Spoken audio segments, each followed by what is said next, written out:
আজ যে মিষ্টিগুলো আমি আপনাদের তৈরি করে দেখাবো, মিষ্টিগুলো তৈরি করা কিন্তু খুবই সহজ। মন চাইলে আপনারা কিন্তু যে কোনো সময়ে বানিয়ে নিতে পারেন। যেমন দেখতে হয় অপূর্ব, খেতে হয় দারুণ। আপনারা না দেখলে বুঝতে পারবেন না আমি কি করে এই মিষ্টিগুলো তৈরি করলাম। আর আপনাদের একটা মিষ্টি আমি কেটে দেখাচ্ছি, দেখুন কতটা নরম আর কতটা সফট। তো চলুন কি করে তৈরি করলাম, সঙ্গে থাকুন, দেখতে থাকুন।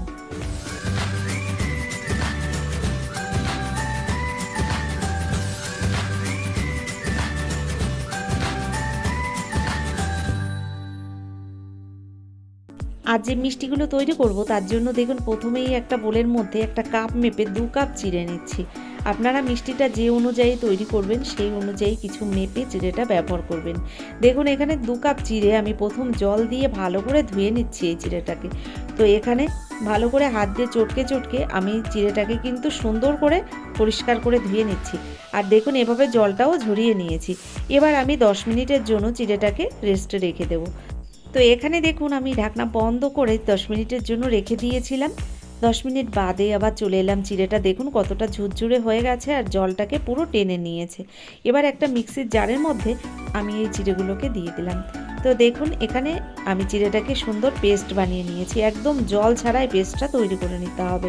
তো দেখুন যতটা সম্ভব আমি এখানে কিন্তু জল ছাড়াই পেস্ট বানিয়ে নিয়েছি।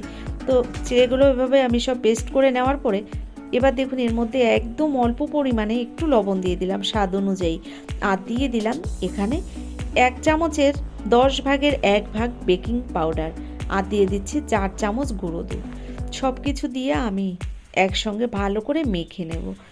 নমস্কার বন্ধুরা, আশা করছি হয়তো সকলেই ভালো আছেন। টিয়ার রান্নাঘর থেকে আমি তন্দ্রা আজ নিয়ে এলাম একটা নকশা মিষ্টির রেসিপি নিয়ে। তবে মিষ্টিটা আমি কী করে তৈরি করছি সম্পূর্ণ ভিডিওটা আপনারা দেখুন।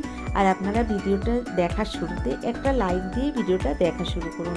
তো এখানে দেখুন চিড়ের সঙ্গে বাকি উপকরণগুলো আমি সুন্দর করে মেখে নিচ্ছি। তবে দেখুন হাতে আটকে যাচ্ছে, তাই আমি এখানে 1 চামচ পরিমাণে ঘি দিয়ে আবারও ভালো করে মেখে নিচ্ছি। তো এভাবে বেশ সুন্দর করে কিন্তু এই চিড়েটাকে মেখে নিতে হবে। তো দেখুন মাখতে মাখতে সুন্দর একটা ডো আমি এখানে বানিয়ে নিয়েছি। আর এখানে পুরো মিষ্টিটা তৈরি করার জন্য ডোটা রেডি হয়ে গেছে। এবার আমি পরিষ্কার করে হাতটা ধুয়ে নেব। তো চলে এলাম আবার হাতটা ধুয়ে হাতে একটু ঘি মাখিয়ে নিলাম। দেখুন এবার এই মেখে নেওয়া ডোটা থেকে দেখুন একই সাইজের ছোট ছোট লেচি কেটে নিচ্ছি। লেচিগুলো কিন্তু আমি দেখুন ছোট ছোটই করে কেটে নিচ্ছি। তো এভাবে কিন্তু আমি বাকি লেচিগুলো সব কেটে নেব। তো এখানে দেখুন একই সাইজে আমি লেচিগুলো সব কেটে নিয়েছি। এবার আপনাদের তৈরি করে দেখাবো এই ডিজাইন।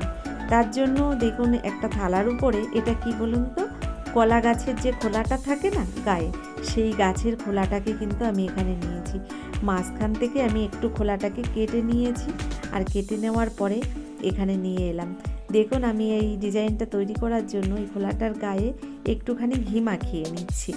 এবার কেটে নেওয়া লেচিগুলো একটু হাত দিয়ে লম্বা বানিয়ে নিচ্ছি। আর লম্বা করেই দেখুন এই কলা গাছের খোলাটার উপরে হাত দিয়ে একটু চাপ দিয়ে নিচের দিকে নামিয়ে নিলেই ডিজাইনটা তৈরি হয়ে যাচ্ছে। জাস্ট এভাবে একটু ডলে নিচের দিকে নামিয়ে নিলেই একটা ডিজাইন তৈরি হয়ে যাচ্ছে। কত সহজ, আপনারা দেখুন একদম সহজ একটা ডিজাইন। আপনারা কিন্তু যে কেউ এটা বানিয়ে নিতে পারবেন। আর একদম হালকা হাতে এভাবে জাস্ট একটু ডলে নিলেই ডিজাইনটা তৈরি হয়ে যাচ্ছে।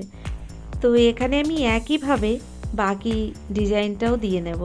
তো এই মিষ্টিগুলো যেমন দেখতে সুন্দর হয়েছিল কি বলবো, তেমন কিন্তু খেতেও অপূর্ব হয়েছিল। আপনারাও হয়তো ভাবতে পারেন দেখতেই শুধু সুন্দর হয়েছে, না, এটা খেতেও কিন্তু দারুণ হয়েছিল। একইভাবে দেখুন এখানে আমি মিষ্টির ডিজাইনের শেপগুলো দিয়ে নিয়েছি। এবার আমি এই মিষ্টিগুলোকে ভেজে নেব। তো মিষ্টিটা ভাজার আগে প্রথমেই দেখুন আমি এখানে একটা কড়াইয়ের মধ্যে 1 কাপ চিনি দিয়ে দিলাম কাপ মেপে। ওই কাপেরই 2 কাপ জল দিয়ে দিলাম চিনির মধ্যে। প্রথম আমি এই চিনির শিরাটাকে রেডি করে নিচ্ছি। তো এখানে চিনির মধ্যে 2 কাপ জল দেওয়ার পরে চিনিটাকে বেশ ভালো করে আমি ফুটিয়ে নেব। তো এভাবে দেখুন গ্যাসের ফ্লেমটাকে আমি বাড়িয়ে দিয়ে চিনির শিরাটাকে জাল করে নিচ্ছি। তো এখানে আমি চিনির শিরার মধ্যে এবার দিয়ে দিলাম 2টো এলাচ ফাটিয়ে। এলাচটাকে দেওয়ার পরে ভালো করে এভাবে নেড়ে চেড়ে কিছুক্ষণ টাইম ধরে চিনির শিরাটাকে কিন্তু জাল করে নিতে হবে। তবে এই চিনির শিরাটা খুব পাতলা থাকলেও হবে না, আর খুব বেশি মোটা শিরা বানালেও চলবে না। মিডিয়াম একটা শিরা বানিয়ে নিতে হবে। দেখুন হাতে দিলে এরকম চিটচিটে একটা ব্যাপার চলে এসছে। এবার আমি গ্যাসটাকে বন্ধ করে দিলাম, চিনির শিরাটা রেডি হয়ে গেছে। চিনির শিরাটাকে সাইডে রেখে এবার আমি এই মিষ্টিগুলোকে ভেজে নেব। তার জন্য দেখুন আর একটা কড়াইতে আমি তেল গরম বসিয়ে দিয়েছি। আপনারা কিন্তু এখানে তেলের সঙ্গে ঘিও মিশিয়ে নিতে পারেন। আমি শুধু সাদা তেল দিয়েই এই মিষ্টিগুলোকে ভেজে নিচ্ছি। তো বন্ধুরা, আপনারা তো বিভিন্ন ধরনের মিষ্টি বাড়িতে বানিয়ে থাকেন, এভাবে একবার এই মিষ্টিটা বাড়িতে বানিয়ে দেখবেন, ভীষণই ভালো হয়। যেমন দেখতে সুন্দর হয়, খেতেও হয় অপূর্ব। দেখুন আমি এভাবে কিন্তু মিষ্টিগুলোকে একটু লাল লাল করে ভেজে নিচ্ছি। আস্তে আস্তে কালারটাও কিন্তু চেঞ্জ হয়ে যাচ্ছে, আপনারা দেখে বুঝতে পারছেন। আর গ্যাসের ফ্লেমটাকে আমি মিডিয়াম হিটেই রেখেছি। এবার আমি এভাবে উল্টে পাল্টে মিষ্টিগুলোকে সুন্দর করে ভেজে নিচ্ছি। দেখুন তো বন্ধুরা, আপনারা যদি বাড়িতে এই মিষ্টিটা তৈরি করে কাউকে খাওয়ান, সে কিন্তু বুঝতেই পারবে না যে এই মিষ্টিটা আপনি কী দিয়ে বানিয়েছেন। এটা দেখে কেউ বুঝতে পারবে না, এতটা সুন্দর হয়। যেমন দেখতে সুন্দর হয়, বারবার বলছি, খেতেও কিন্তু খুবই সুন্দর হয়। তো এভাবে দেখুন আমি উল্টে পাল্টে মিষ্টিগুলোকে বেশ লাল লাল করে ভেজে নিচ্ছি। তো ভাজাটা প্রায় হয়ে গেছে। তো এখানে দেখুন মিষ্টিগুলো ভাজতে ভাজতে কালারটা কিন্তু অনেকটাই ব্রাউন কালার হয়ে গেছে। এবার আমি এই মিষ্টিগুলোকে তেল থেকে নামিয়ে নিচ্ছি। তো দেখুন এখানে আমি তেলটাকে বেশ সুন্দর করে ঝরিয়ে নিলাম। এবার যে চিনির শিরাটাকে আমি রেডি করে রেখেছিলাম, চিনির শিরাটাকে আরও একবার একটু গরম করে নিলাম। একটু ঠান্ডা হয়ে গেছিলো শিরাটা। এবার এই চিনির শিরার মধ্যে আমি মিষ্টিগুলোকে 10 মিনিট মতো রেখে দেব। 10 মিনিট ভিজিয়ে রেখে আমি নামিয়ে নেব। তো দেখলেন তো কত সহজ রেসিপি, মন চাইলে আপনারা বানিয়ে নিতে পারেন। তো বন্ধুরা, কেমন লাগলো আমার এই মিষ্টি রেসিপিটি, অবশ্যই সেটা আমাকে লিখে আপনারা জানাবেন। যদি আমার এই ভিডিওটি আপনাদের ভালো লেগে থাকে, এখনও একটা লাইক দিতে ভুলে গেছেন, একটা লাইক দিয়ে যারা চ্যানেলটিকে সাবস্ক্রাইব করেননি, অবশ্যই আমার চ্যানেলটিকে সাবস্ক্রাইব করে দেবেন।